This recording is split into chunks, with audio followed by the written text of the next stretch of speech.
Hey guys, it's Johnny.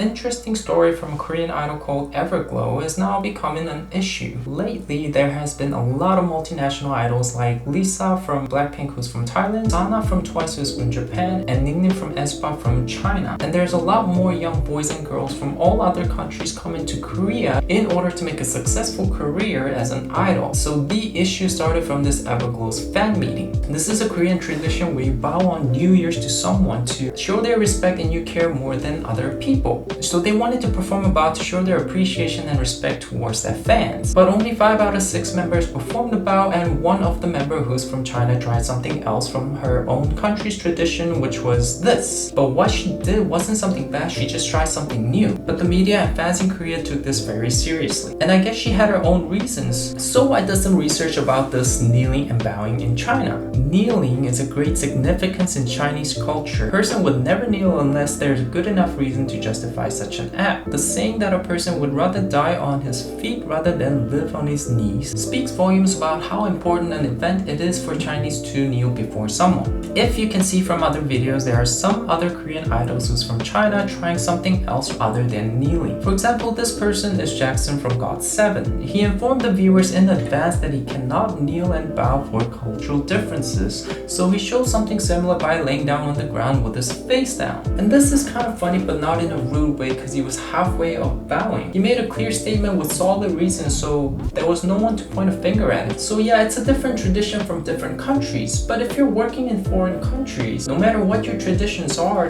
people in foreign countries wouldn't really understand what you're trying to show or what your intentions are. And if you're just a random normal person, nobody would care, but it's always something that needs to be careful for their own image or for their own company. And yes, people in China supports her because they are proud of what she showed to the media performing a Chinese traditional New Year's greetings. And yes, of course, Chinese and Korean people arguing about this matter. And the reason why I don't really care when they criticize is because eventually they just talk about perverting past histories and wars, and it just never ends. But as a third-person perspective, would you guys think that if you were in Rome, would you do as Romans do? Or would you try to change things as time changes?